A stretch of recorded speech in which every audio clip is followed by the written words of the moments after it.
This is a Film Stories original podcast. We made this. Welcome to the Starlight Ballroom. Hey!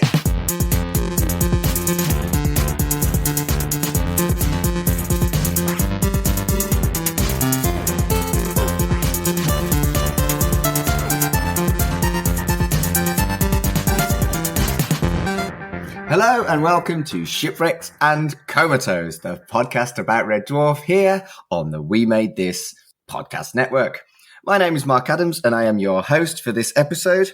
And it is a bit of a spiritual sequel to an episode from last year where I brought on two international Red Dwarf fans to talk about their experience about watching Red Dwarf and accessing Red Dwarf.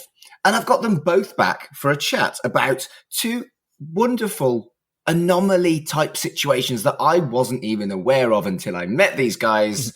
But we'll talk about what we're talking about in a minute. I'm just going to welcome back Devon Rowcliffe. Hello, Devon. Hi, Mark. Thanks for having me on.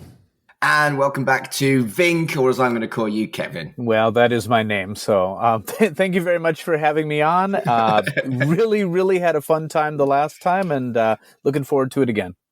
Excellent. So we had a chat about the international experiences previously, and during that conversation, it was Devon that brought up two things that, I'd never even heard of PBS. Is it PBS? Yep, that's right, yeah. Yeah, I'd never even heard of that, let alone these PBS specials. So we're going to do two episodes over the next 2 weeks, looking at the two episodes, are we calling them episode specials? Weird things exist as a thing. Swirly Thing Alert and Smegheads in Seattle. This week we're looking at Swirly Thing Alert. Devon, do you want to kind of explain what the fuck it is we're actually talking about? Okay. So as you mentioned, PBS is a television network in the USA, and many North Americans, including Canadians, first encountered Red Dwarf through watching on PBS. Public Broadcasting Service, I think it stands for. Service. Our system? Okay. Oh, System one of those. Survey? One of those. Yeah. So each individual station on PBS would technically be independent, but part of the network. And when the Red Dwarf cast members would go overseas to promote a new series of Red Dwarf, they would often go to Seattle. It was considered a major PBS hub because they devoted a lot of time and attention to Red Dwarf. And so in 1997 and 98, when crew members went out, or cast members, I should say, went out to help promote Red Dwarf, the Seattle PBS decided they would actually film the cast members mucking about around in Seattle and all the hijinks they got up to. So there's interviews, there's convention clips, there's all sorts of different little curios in these episodes. Yeah, and I learned quite a few little tidbits, actually. There was stuff that obviously, I've been doing this podcast a long time that I knew. But there were a few little bits and bobs in the Q&As that I thought, bloody hell, that's fascinating. But before we talk about that, I think just very, very briefly, let's do a quick intro about who you both are to remind people. We're not going to do the officer's exam, but just very quickly, Devon, introduce people to who you are. Okay, I'm Devon Rowcliffe, live in Canada, started watching Red Dwarf roughly in 1994. I work as a writer now. Does that about cover it? Yeah, that'll do. And Kevin, what about yourself? Well, I'm originally from Wisconsin in the United States. I live in Japan. I guess I'm a teacher. I do a little bit of writing. I've got a podcast of my own about television called Two Boobs Watch the Tube. It's a great name, that. Yeah, I thought so. Brilliant. So are we ready to talk about this week's topic of Swirly Thing Alert? Definitely. Swirly Thing Alert.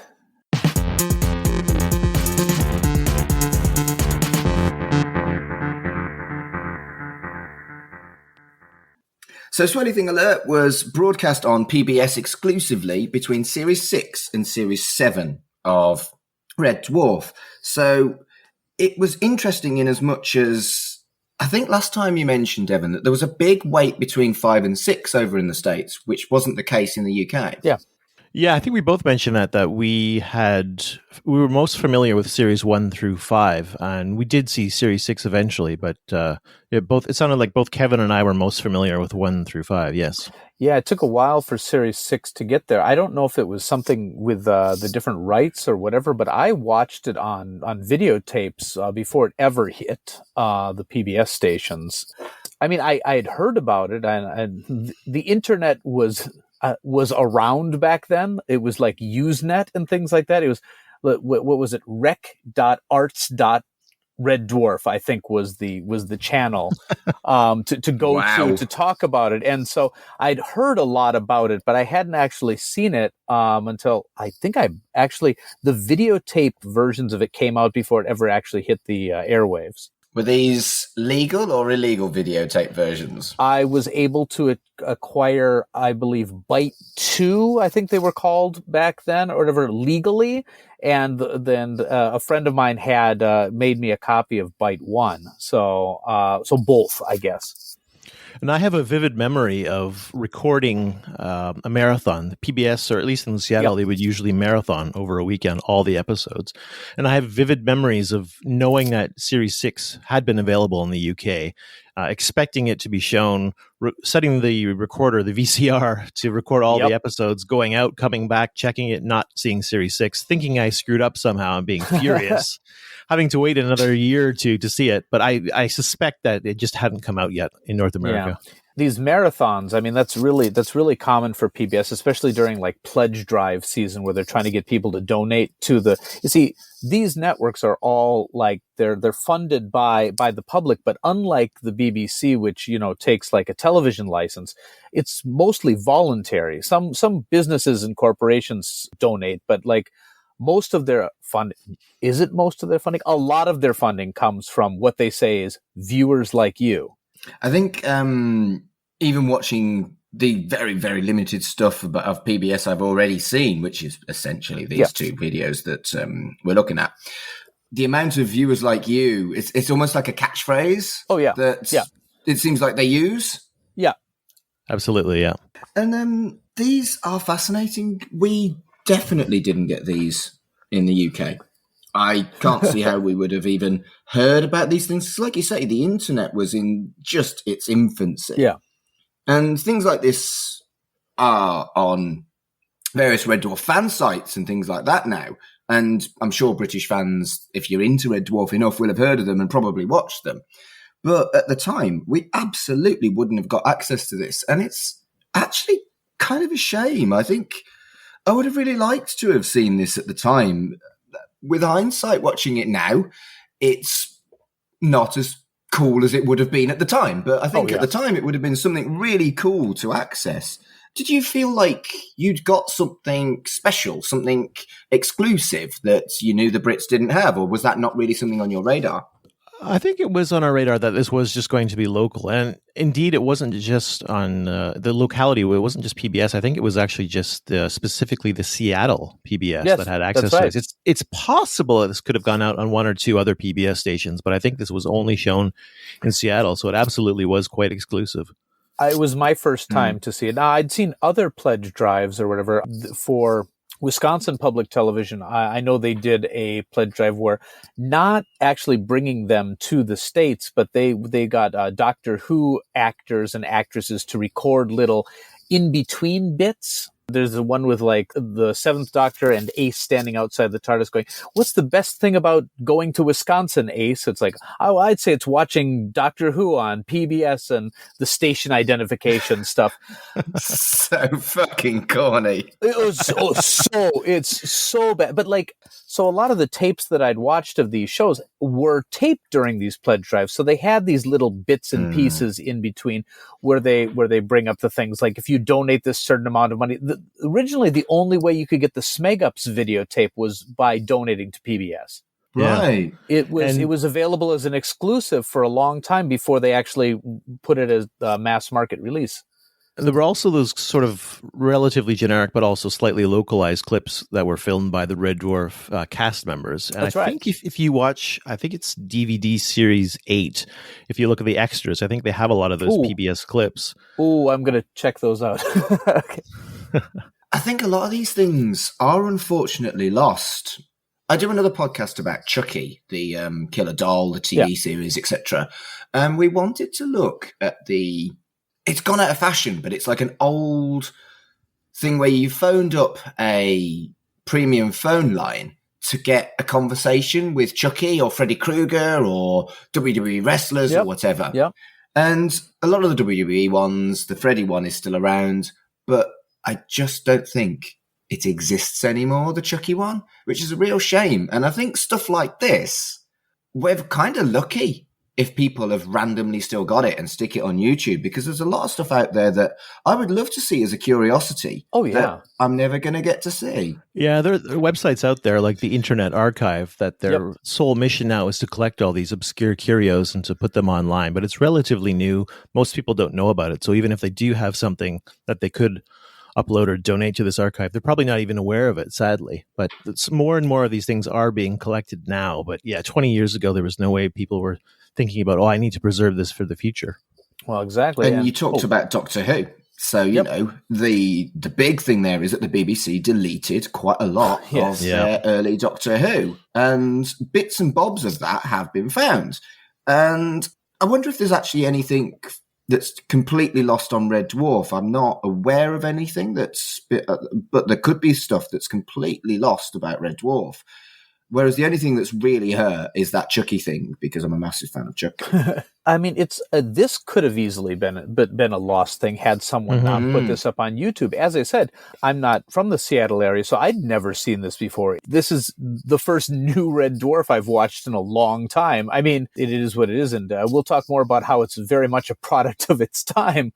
But fuck yes. But but it's amazing. But had nobody, dug up their old VHS tapes, digitized them, and put them on, this would have been just another thing that would have been just a faint memory for the people involved, but no other way of accessing it. And I don't think literally anything that is filmed from maybe the last 10 years is truly lost. No. Surely everyone's got access to almost anything, obviously paid access, but there are so many things that are just completely lost, and I think that's really sad. So let's have a look at this. Yeah. My first note wasn't very subtle. Yikes, smoking to start. And a lot of the things we talk about on this podcast is about how, because we're watching stuff that is 20, 30, 35 years old, there's stuff on it that you just simply wouldn't get away with on telly. And the very first thing is a British guy blowing smoke into the camera. I mean, fuck you now. I mean, what a way to start it. Yeah. Yeah, as we'll get to, this is chock full of 90s. Oh, my goodness. It really is. So much. I wrote so many notes about how 90s it was. I love how they started it, though. I love how they were just, how instead of having them in the studio audience, they were just going around buying hot dogs. I just thought that was a great way to start it. The interaction, clearly they'd been given some money to go out and buy some food because they didn't know how much anything cost or whatever. And they're just like, let's have some hot dogs and some lemonades. And I can't be the only one thinking that they might have been surprised when the lemonade wasn't carbonated. Yeah, American lemonade is nice, it's flat. But it isn't lemonade. I don't know what the fuck it is, but it isn't lemonade. And I did a little bit of, I do this, and I shouldn't do this because it's just fucking depressing. They paid $10 for their hot dog. Yeah. Which they said at the time was £7. Yeah. It's £8.40 now, which says a lot about Brexit. Ooh, a little bit of politics. But it really winds me the fuck up. Yeah. Well, they didn't have to queue up for an hour, did they? True. But £8.40 for a hot dog sounds really fucking expensive. Well, it was 2 hot dogs and 2 lemonades. Oh, was it? Yeah. Oh, okay, that's really cheap. Yeah, I was thinking, wow, I mean, I'm sure it's more expensive now. This is what, 97? Oh, we should date this too. Was it 90? Yeah, 97. Yeah, 97. That's right. It'd probably be double the price now. So that means Series 7 had gone out in the UK by that point, but it was still being transmitted in the States. Right. I believe they released it in 2 chunks when it came out. Like the PBS stations got half of it, and then later on they got the other half of it. I wonder why they made that decision. maybe to bring up to make it more of an event. They would show them all in one night. They would do it, and maybe they felt that Series 7 was 8 episodes, right? Yes. So maybe that would have just Series been 8. maybe that would have been too much. Like you want to start it at prime time, so doing 4 hours. People are going to set their VCRs to tape it, but nobody's going to watch the whole pledge drive. But the idea is to get people pledging. So did they always do that, where they would play a big chunk of episodes rather than screen it episodically like it was done over here? Well, they did show an episode every week regularly, but then when they were having one of their events or one of their pledge drives, then they do it like marathon style. Yeah, and I think in Seattle they didn't actually show it weekly. There was a different Canadian television show that did, but I think the Seattle PBS exclusively showed Red Dwarf during marathons. In terms of releasing it in 2 chunks, I seem to remember the last time I recorded, I did some obscure research, and the San Jose PBS in California received all the the series 7 or 8, I can't remember which one, all the episodes in one big chunk and aired them all in one big chunk. And apparently the last few episodes were aired in the USA on the Seattle station prior to airing on the BBC in the UK. Oh, that's really interesting. It's possible they would have part 1 and part 2 of the series just to ensure that the BBC was showing it first. I'm not really sure. That's just speculation on my part, but... Makes sense, though. So the one thing that I noticed, again, very early on, this was 1997, like we said. Yeah. Robert's kid was 2. That child is now 27. Oh, my. No, don't. Oh, my goodness. Red Dwarf 35, that's all I'll say. Oh, my goodness. I know, right?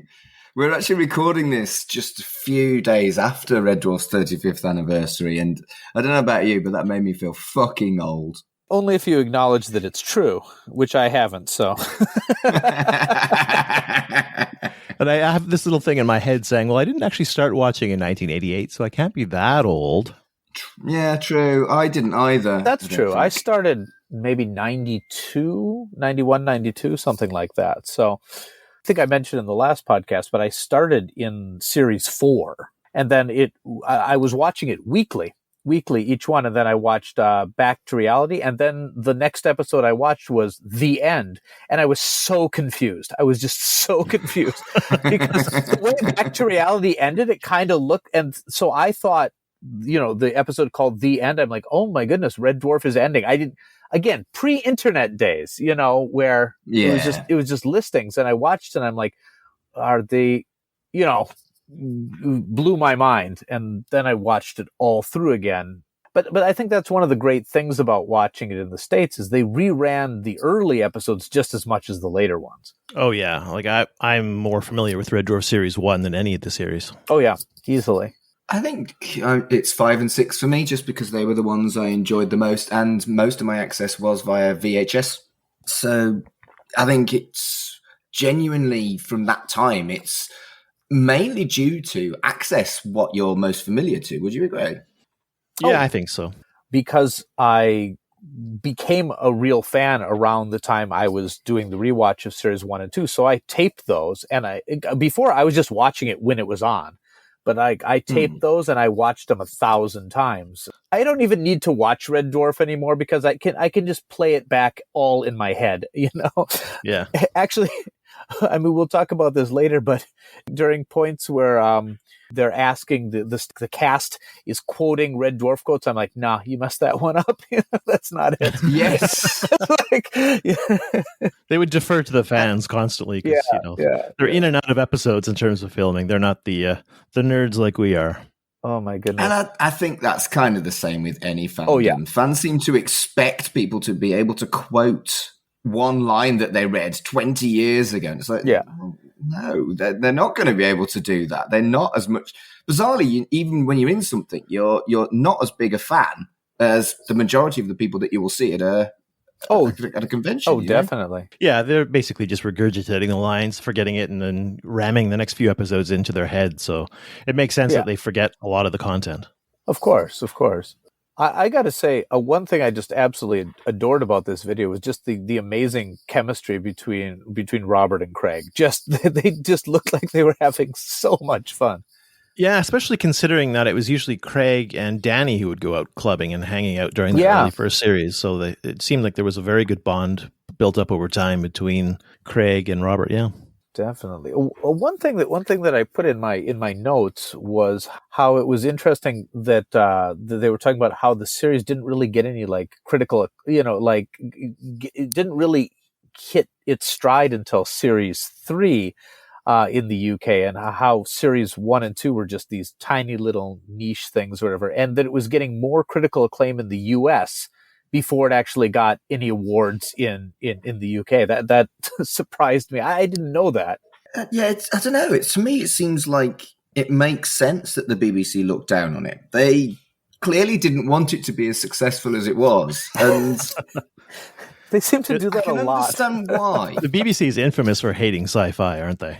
Oh yeah, exactly right. What was it, Michael Grade or whatever, who like tried to sabotage Doctor Who to keep it from being a success because he personally didn't like it. So just weird. And I mean, Red Dwarf only got the pass because it called itself a sitcom rather than a sci-fi series. They mentioned this, that the show did so much better than anyone expected it to do. Yeah. It was like BBC Two's top-rated show at one point, despite the fact they didn't fucking want it to be. And I kind of like that. It's the little show that could. And who would have thought that on the 35th anniversary, after another fucking public fallout, there was talk of the writers getting back together to do more Red Dwarf. It's fucking great, and it is undefeatable. Oh, yeah. This little show. Oh, I keep thinking it's over. It's like, you know what? That was a good run, but that's all the Red Dwarf we're going to get. And suddenly they're like, oh, no, we're making some more. Yeah, that announcement, the joint announcement from Grant and Naylor was surprising considering the active lawsuit going on over the Red Dwarf IP. I mean, I went into researching it a little more after we had the podcast last time. I got kind of back into it, gave the whole series a rewatch, and and I was reading that, and I'm like, oh, wow, it's pretty toxic. It seems like we're done now, and yeah, this show cannot be stopped. Yeah, either done or it would only continue after an acrimonious end to the lawsuit. But even though it's not over yet, they seem to be kissy-kissy, so that's a good sign. I think so, and I'm really pleased because those kind of lawsuits, even in the UK, they're worse in the States, I think, but even in the UK, they can last forever. Oh, yeah. And just ruin something with time, let alone with grottiness, you know? Yeah. Lawsuit stasis. Yeah, exactly that. Now, did you know, I probably should have known this, but originally the Lister part wasn't designed to be mixed race. I had heard that before, but I was surprised that apparently Craig was brought on as like a racial consultant. Mm-hmm. Yes. And then he was like, hey, can I be this for the cat? It's like, the cat, we're thinking of making the cat like this. Is this racist? And while he was there, he's like, can I audition for Lister? But I always thought that the diversity was really important on Red Dwarf. There was never really any women. But I remember when they were talking about Red Dwarf US, that Craig Charles explicitly said they made it White Dwarf. Yeah. Craig was a beat poet prior to Red Dwarf. Yep. That's how... If you didn't know that, you fucking knew it by the end of watching these specials, damn it. Goodness. Oh, yeah. If there's one thing they really wanted to beat into your head, it's like he started off as a poet. Yeah. Yeah. But Paul Jackson specifically spoke to Craig Charles about looking at this cat character to see if it was racist because specifically a lot of the you didn't necessarily come out in these specials, but a lot of the poetry that Craig Charles did was very angst-ridden, and it was about social justice, and it was about inequality and how it affected Black people in the UK and stuff like that. I don't think that fully came out in these specials, but it was because of that role that Craig Charles had a very prominent name in the UK for Black social justice, and Paul Jackson must have known him because they're both on TV quite a bit, and it was just made to be, I suppose, this consultancy role. Before we go too far, now I have a basic question about this special. Now, Swirly Thing Alert is obviously clips from a larger thing, right? Was this released as like a VHS tape or something? Because it looks like this is more of a compilation because they've edited out the parts where they had station breaks because this would have been part of like a Red Dwarf night, like a pledge drive, right? Yeah, the studio parts were part of a marathon or a telethon or whatever you want to call it, a pledge drive. So yeah, and then there would be when the cast members would come over, they would take part in the marathon, but they would also attend a convention because it was this big promotional tour they were on. I think the Seattle PBS made these into VHS tapes, and my guess would be that in the subsequent marathon, they would make this the top gift. That's what I was thinking, that it was something, that it was a compilation, because and Mark, just in case you didn't know, why maybe it looked like it didn't flow super well is because there would have been episodes stuffed in between these bits. Okay, that makes sense. The studio segments, yeah. Yeah, especially the second one, which we'll talk about later, it's kind of like best clips of probably what was a much, much longer thing. Yeah, and there were very few clips from the in this episode, Swirly Thing Alert. There were very few studio clips of Craig and Robert. I was kind of surprised. I guess there's a lot of content, and the whole thing ran about almost 2 hours, but very little pledge drive clips. So when you were talking about lost media, that's something I'd like to track down, because they were definitely just using little bits and pieces of longer interviews and things like that. So I would love to find the raw video. Like I wonder if it exists. I don't think there's enough time in the world to watch the raw video. But in terms of whether it exists, I've seen some of those on the Internet Archive. Okay. In fact, some of the little video clips that I made for Mark for posting on Twitter during our last episode actually came from the videos I downloaded from the Internet Archive. Oh, that's great. If I ever get back to the States, I'm going to try to find some of the old pledge drive videos I taped and see if there's some bits that never made it onto the internet. But if I can find, I do not know how well those tapes have been preserved. They're probably in my parents' basement right now. So yeah, they're either going to be in pristine condition or unaccessible, aren't they? So, yeah. So I want to talk about the references to Red Dwarf: The Next Generation and lots of Star Trek stuff. Yeah. They were like saying how, I think we're only going to finish and then we're going to do films. Yeah. And I don't know how long it'll last. And maybe there will be a Red Dwarf. No, that's not what happened. It was so funny. I wrote that as well. The quote was, well, how long can it go on? Craig said, and he said, Series 8 will be the last series, but movies after that. Definitely the last series. Oh, but it was interesting how they went into detail. Sorry if I'm jumping ahead, but no, go ahead. It was interesting how they mentioned that there was already a fairly hefty sized chunk of money already raised for that initial movie, and apparently the studio was already booked. Yeah. They said, studio already booked, and they knew bits of the plot because they weren't letting it out. They were kind of keeping their cards close. So script must have been written at that point if studio time was booked. I don't know. I think there was a reference to a script. And it was interesting. They also said that the movie would be combined with a live stage show. Yes, that I never heard that before. Yeah. I would have gone to see that. Fucking hell. I would have loved that. I guess Danny John Jules has the in there. That makes sense. Well, yeah. But it's sad that it never happened. But we did eventually get a film, which I've not been allowed to watch. You're doing it chronologically, aren't you? Yes. Yeah, and so we're trying to have it as like a fresh perspective with me watching the newer stuff. Mm-hmm. But since doing the podcast, we've been doing it 2.5 years now, and I want to watch the new stuff. And Kurt's never available to do the main episodes. It's why we do so many fucking specials. Well, I was going to blame you for doing so many bloody specials, but I guess it's the other way around. It's because I'm bored. I'm bored, and Kurt's not available. That's why. And he'll hate me for revealing the truth. I'd love to apologise, but if I did, I wouldn't mean it. No, that's fine. When you do the specials, then we get involved. So true, but it's going to take me a long time to get to see the eventual movie that should have happened in the year 2000 maybe, but it was more like 2020. Was it 2020 that they did? 2020, yeah. Oh, this could be a good thing because by the time you get to it, you could be like, "Well, I'm finally getting to watch the first Red Dwarf movie." So. In time for Red Dwarf 45. And then, did find interesting, talking about specials, Yeah. is I've added a couple of new specials to our list from this, because I'd heard of Thin He Was and Filthy Haired, I'd heard of The Man in the Rubber Mask, and I'd heard of The Reconstructed Heart. I hadn't heard of Therapy and How to Avoid It, a book by Robert Llewellyn. So I'm going to try and get a copy of that and read that.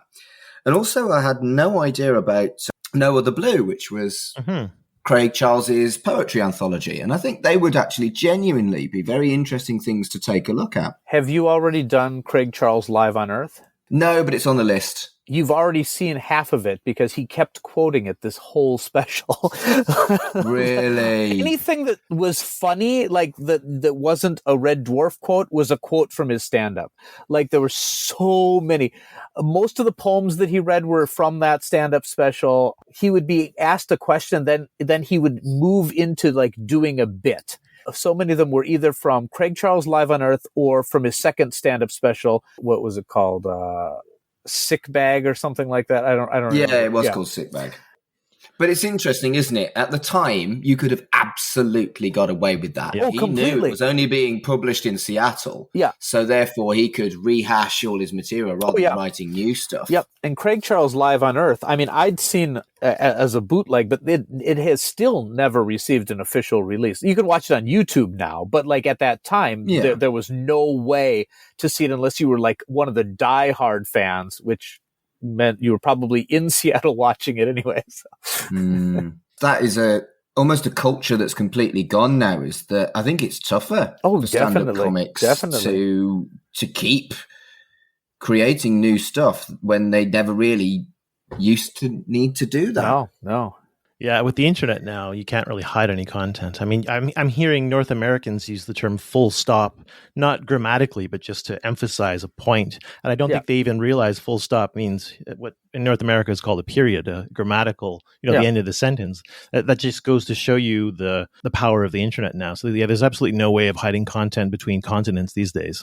Oh, no. No. When he was being asked questions, like he's being talked about, like missing a flight over and having having a strip search or whatever, that it was like verbatim. It's a verbatim from his stand-up special about talking about when he was first put in jail. So his stories, it's like, okay, they're funny stories, but like he's regurgitating large chunks of his stand-up, which is funny. It's a very funny stand-up special, but I'm listening to it and I'm like, I have heard this story, but in a different context. Fascinating. I think I probably did see his stand-up at the time, but I haven't seen it in years. And I wonder how much, having watched these, it'll ruin it. I don't think it will. But I think the regurgitating gags thing, it kind of adds to how cheap yet strangely charming the whole experience of watching this special was for me. Oh my goodness. That one poem, he used it so many times. And it worked every single time. It worked every single time. So do we want to talk about his creepy poem and how fucking creepy Craig Charles really was during the whole thing? Oh my goodness. Oh, yeah. I'll save my worst comments on that for the next special. It wasn't just how creepy he was with the women. I thought he was genuinely quite mean and rude to a bigger guy and a bald guy with no provocation. No. But I also think he was encouraged to do so. A randy woman sat on his lap at one point, and I'm like, fuck. Oh my, if you wanted to describe the live audiences on these specials in 2 words, it would be awkward and horny. Like, it's just like, yes, they were so awkward and so horny. My notes, I wrote down, Craig Charles is actually super creepy. And I then put ... so is Robert, ... so are the audience. Fucking 90s, man. Oh my goodness, yeah. I don't think Americans would have done a lot of the kissy, but I think because these are Brits, it's just assumed, they're European. Yeah, that story that Robert told about needing to have a 5-minute stare at the Kachansky's bottom. I was just like, And he was telling it and everyone was laughing. It's like, oh, that's funny. He's like, I'm a married man, but she's a very attractive woman. So I said, can I look at your butt for 5 minutes? And just like, that's a story I hadn't heard before because any new media would have deleted that story. Oh, fuck yes. Yeah, the whole thing just smacked of 90s It's Okay to Be a Bit Creepy. Yeah. And I looked up why. Because someone mentioned this, that Craig Charles had been the wanker of the week on The Girly Show. Yeah. Now, I remember watching The Girly Show, and I tried desperately to find out why he'd earned that. And I could only find the Jeremy Clarkson. And I mean, Jeremy Clarkson is one of the worst human beings in the entire world. And he very much deserved wanker of the week. But I just wonder whether Craig Charles did.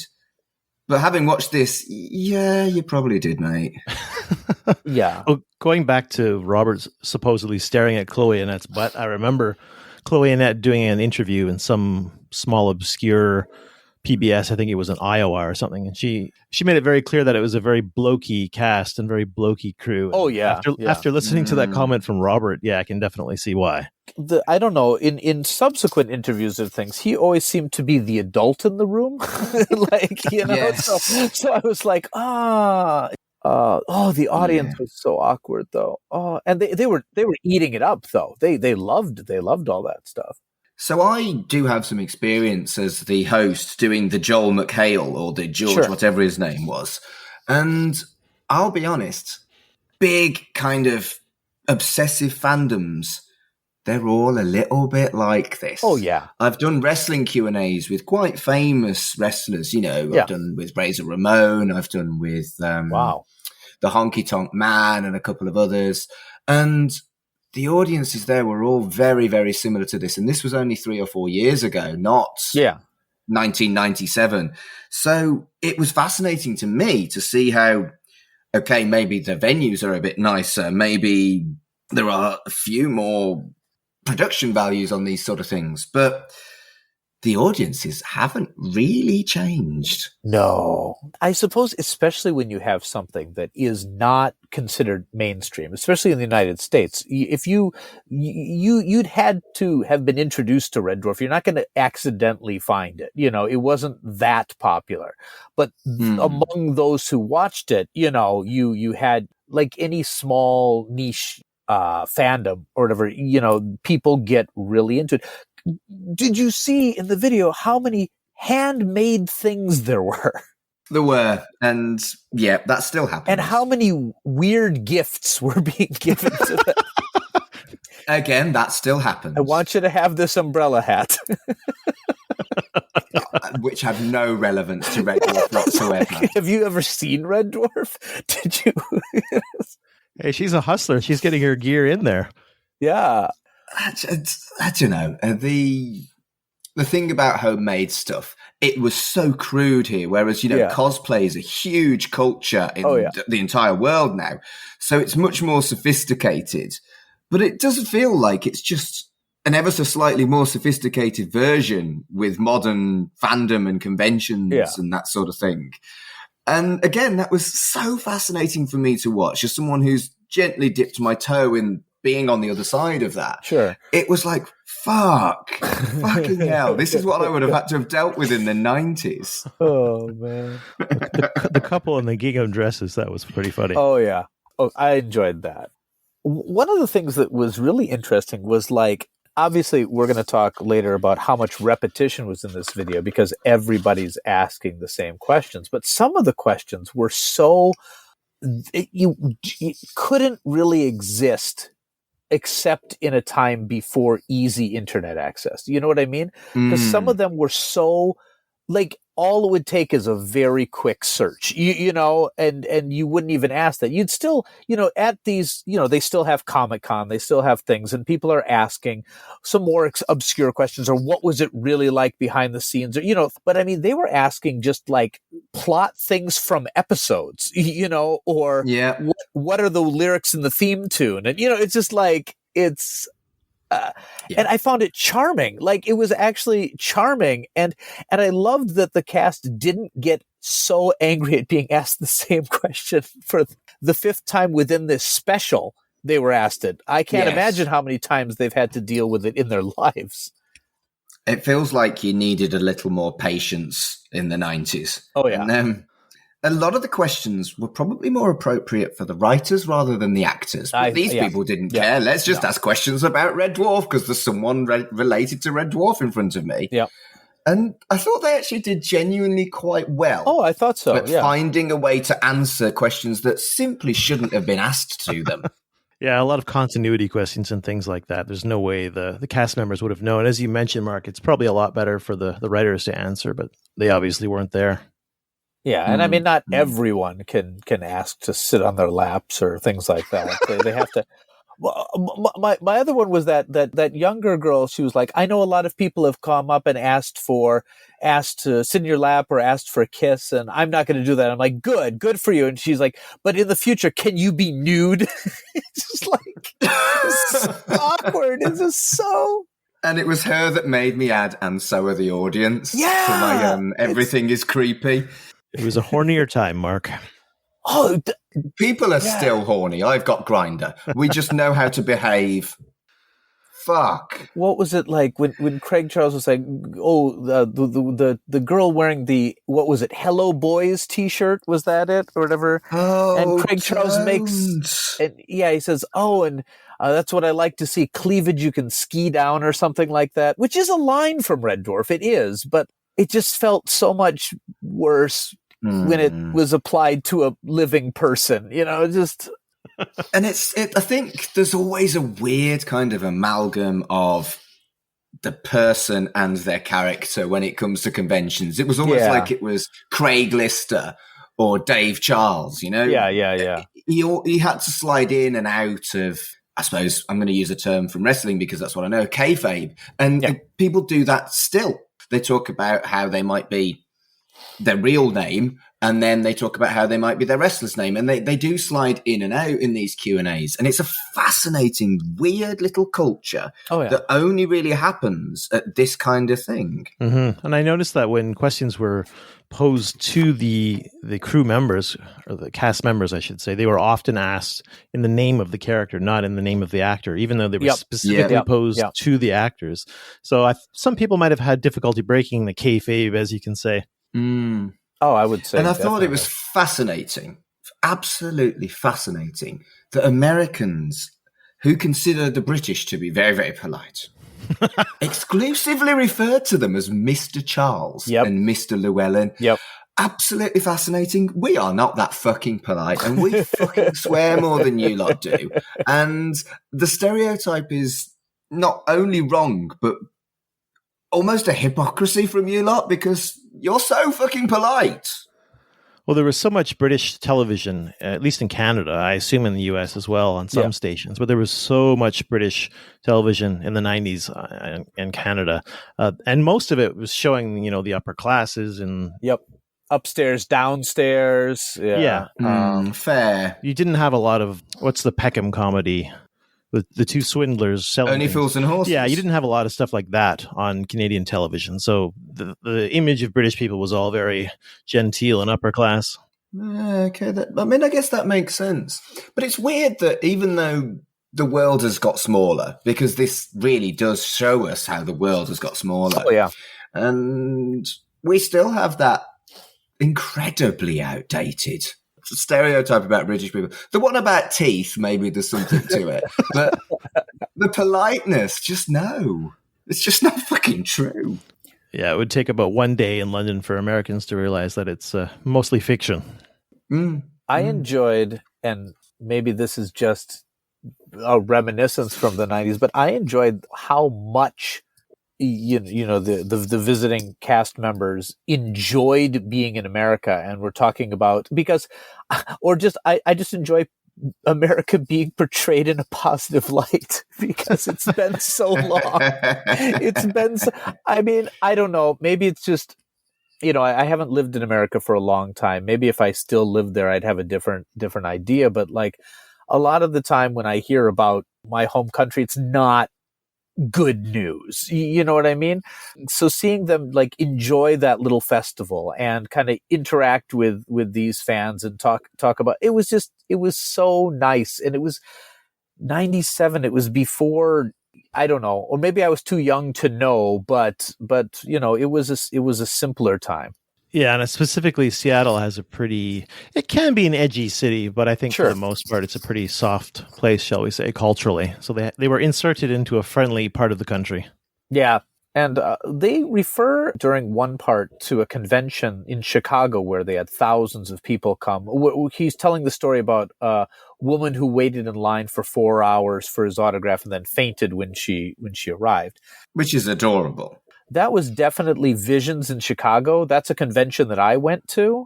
Not that year, but it was actually that year's, the stories of Red Dwarf cast that made me want to come the next year.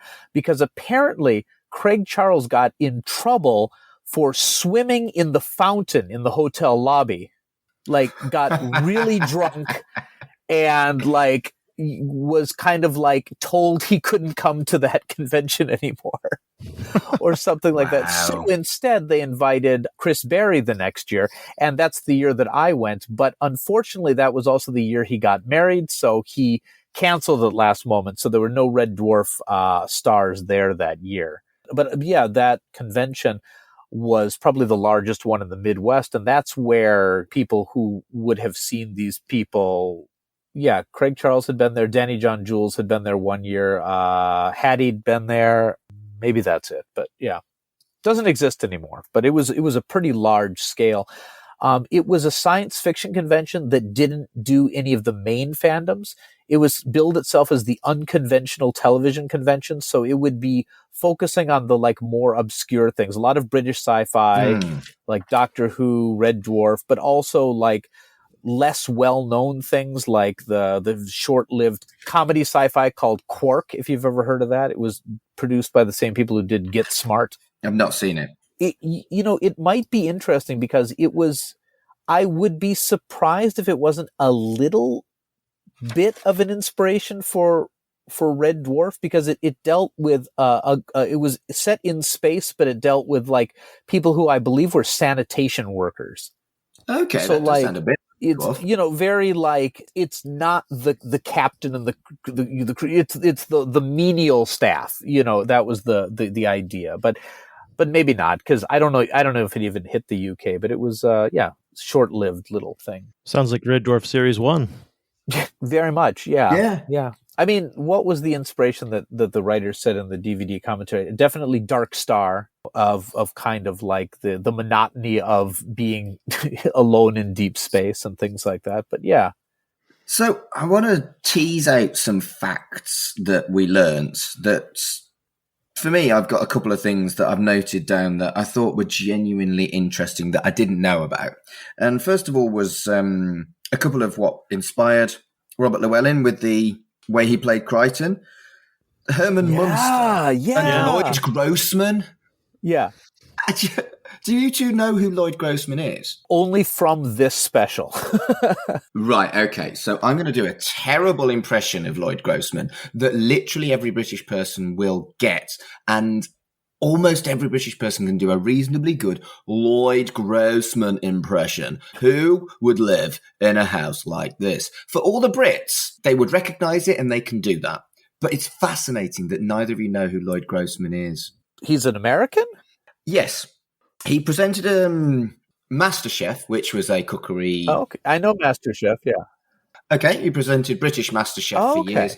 And he also presented Through the Keyhole, where you would go to a celebrity's house, have a little tour, and then the panel had to guess whose house it was. Huh. And he had these catchphrases on both of those shows that everyone in Britain of a certain age did and can still do a pretty good impression of Lloyd.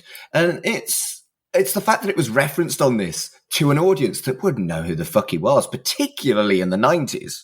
No idea. But I mean, that's like it. Especially what's interesting is like people from other countries who make it big in a different country. We talked about what did we talk about? Mac McDonald last time. Exactly. Who no American knows of, other than maybe he was the guy in The Fifth Element.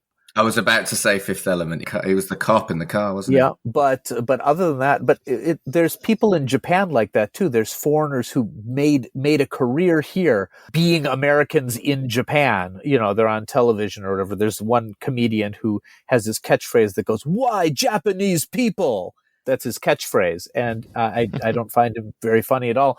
But like, he's hugely popular here, and Japanese people all know him, but no American would know of him other than if you live here. So very interesting.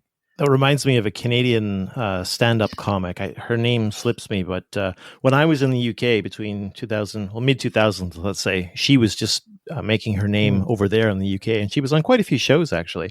And then I came back to Canada, and she must have come back around the same time, and I saw her on CBC shows. I was thinking, what the hell is going on here? But yeah, she made a name for herself over there, but she was one of the few, I guess, who came back to her original country.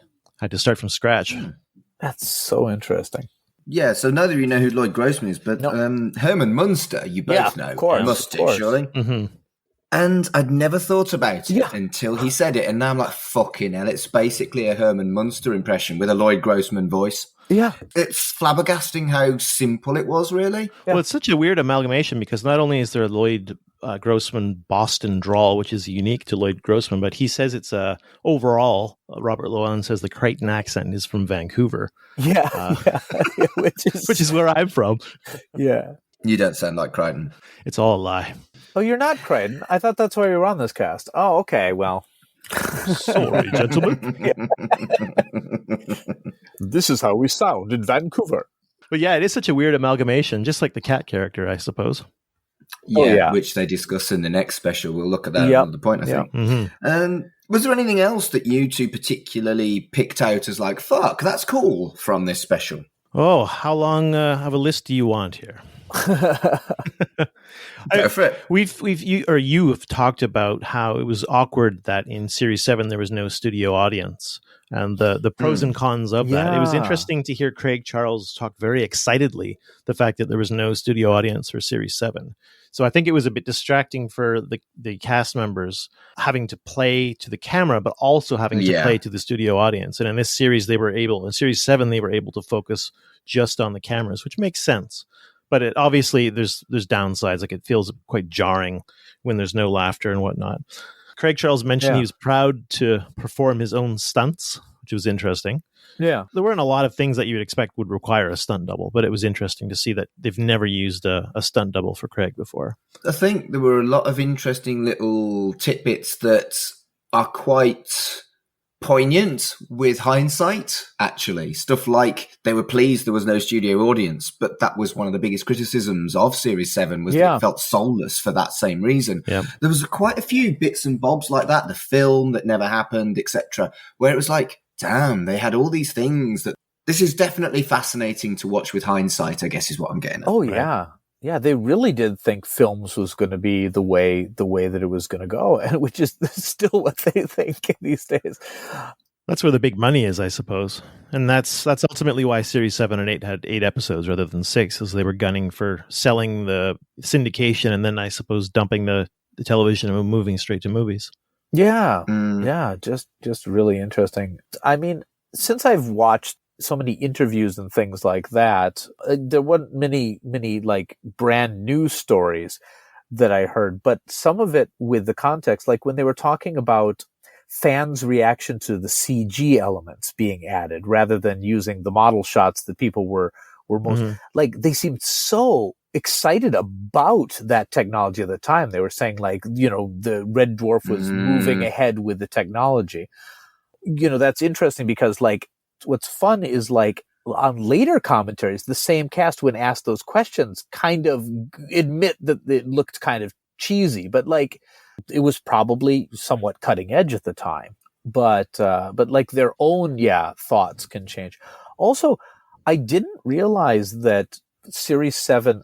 I thought the official line was that Chris Berry left for half of the season because he wanted to be ridden out of the series. I didn't know it was just a scheduling conflict. Or is that also apocryphal?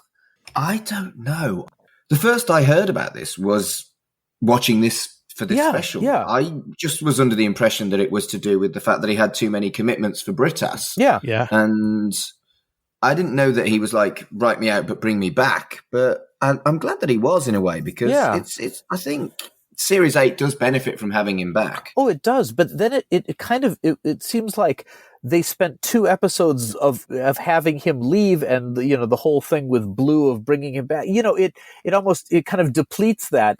But like, again, I've watched DVD specials before, and it sounded like he was getting like burned out on Red Dwarf. But then when he had some time away from it, he wanted to be part of it again. But again, these are contemporary things. The other one is when they're talking about the question with, Rob Grant and Doug Nyler. And it's weird because they're like, I think they're still friends. And then later he's like, it's kind of like being in a divorce. I'm like, so which one is it? Kind of like maybe they don't know exactly what to say about that whole thing. Yeah, that's probably fair. And it was the first time I'd seen them refer to Grant Naylor as the comedy police and kind of mock their Manchester accent and say, yes, no. Yeah. Obviously wasn't in a Manchester accent. But the only other thing that I really noticed that I wanted to mention very briefly is that Craig Charles really did seem to believe in Captain Butler. Yeah. And it's shit. I've never seen it. And like... Don't. It's cack. He won't need this Red Dwarf business anymore. He's got Captain Butler. Fucking Captain Butler. He brought it up so many times. And it was so bad. I won't spoil it, but in our next episode, we'll talk about his thoughts on Captain Butler 1 year later. All right. One other thing I wanted to add in terms of the little curios and the information that we learned was the double Polaroid prank. Yeah, I wrote that. Apparently it was, real private parts. Do you recall the episode that was in? That would have been in DNA. Right. Yes, when Crichton became a human. Right, I think it's fascinating that this is so obscure that something like that hasn't been picked up on. I don't know if you've heard about what happened with John Barrowman on the sets of Doctor Who and why he's no longer involved in Doctor Who anymore. Yeah. For a joke, he used to get his cock out quite a lot. And he still maintains it was all in good fun, all jests, blah, blah, blah. But he is not used for that reason. And you've got to think that whoever did that to Craig Charles, particularly if he was doing stuff like that to Chloe Annett, would have had the same kind of fucking fate as John Barrowman. Oh, yeah. He would have been canceled immediately. Like, I don't mean to use that word in a pejorative because, like, sometimes things that's the course of progress, but like it's hard to watch it without thinking of a modern context. Yeah, it's definitely cringy when you think about it today. But I think at the time it would have been amusing, especially if Chloe wasn't subjected to that. If you were using these blank Polaroids during all of your rehearsals and suddenly during the live filming you pull that out, that would be jarring. Well, I mean, that makes the reaction. I want to rewatch that now because apparently, that the reaction is of genuine surprise. That it was a real cock. Yeah. So the only other thing I really wanted to briefly touch on was Joel McHale is really famous now, and he was second string to a bloke called George with a great ash. Yes. So George Ray was the perennial host of this channel, KTCS9 in Seattle. So he would appear on every single British comedy marathon, whether it's Red Dwarf, Blackadder, Fawlty Towers, you name it. He'd be the face, and he would appear in quite a few television shows, and he'd appear in ads. He seems to know the material. Yes, absolutely. He did, actually. Yeah, he definitely did watch it. So he would appear pretty much on everything, but then they would have usually a second person help out during many of these telethons in the studio. So at the very beginning, the very first clip, it was less than a minute, I think. There was George Ray, and there was a woman named Nancy Guppy, and she's actually a locally famous comedian in Seattle on a show called Almost Live. Oh.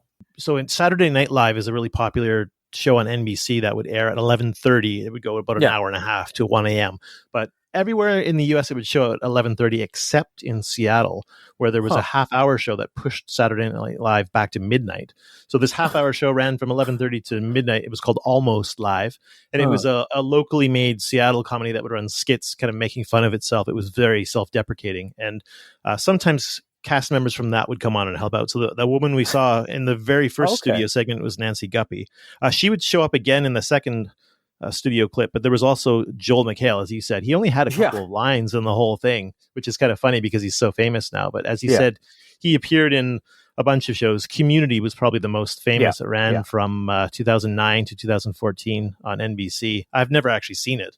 What? Oh, you should. You really should. It's really good. Community's a lot of fun. Yeah. It is a lot of fun. It's worth watching. Okay. But yeah, he went from appearing in these little clips on PBS in the early 90s saying, please donate now to community television. It's viewers like you who help us out. Going from that to being the main star on a NBC sitcom was interesting. Yeah.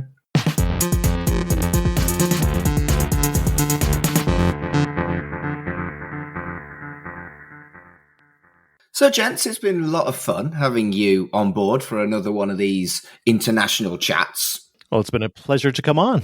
I enjoy it every time. So, Kevin, where can people find you on the internet? Oh, they can find me at famicomdojo.com if they're interested in video game stuff, primarily Japanese retro games. And if you want to hear me continue to talk about television, we did an episode recently on the first 2 series of Red Dwarf, and then Doctor Who and things like that. Go and search for Two Boobs Watch the Tube. Be careful when you're searching for that on the internet. You don't want to abbreviate that, or maybe you do. And you know what? If you appreciate that content, that's great too. But you're probably not going to find me if you shorten that at all. But Two Boobs Watch the Tube. Safe search, kids. Safe search. Safe search. Yes. And Devon, what about you? I work as a writer. I write about both politics and football. So if you're interested in the politics, the accounts, primarily Twitter, it's Devon Rowcliffe. And if you're interested in football, it's Who Ate the Squid. I actually have a book out in the UK with Pitch Publishing called Who Ate All the Squid Football Adventures in South Korea, which is about a Scottish football manager who goes out to manage a struggling team in South Korea. Amazing. Thank you both for joining me. And you're coming back next week to talk about the following year's PBS special. Just which try was and called, stop me. I know, right? And that was called Smegheads in Seattle. Yes. So that's next week. Well, Mark, but until then... Mark's not paying us until we come back and finish the second episode. So yeah, I'm not paying you. Anyway, thank you for listening. We'll see you next week. And until then... Yes. No.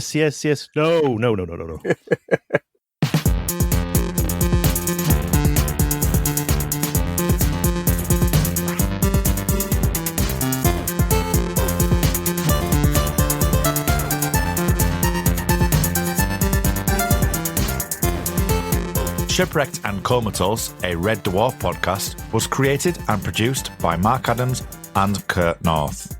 You can find us on Twitter at Red Dwarf Pod, and we are part of the We Made This Podcast network, which can be found online at wemadethispod.com or on Twitter at We Made This Pod.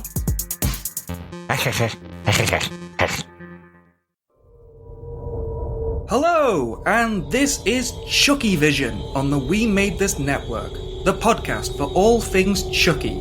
I'm Dev Elson. And I'm Mark Adams. We're 2 queer podcasters who love bloody horror, Camp comedy, gay romance, and referencing icons like Freddy, Jason, and Britney. The Chucky films and new TV show deliver all of that, and there is still so much more to cover.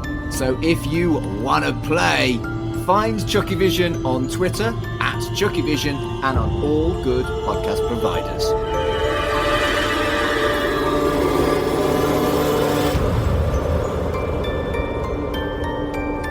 And yes, the title is a Chuckle Vision pun. Because why not?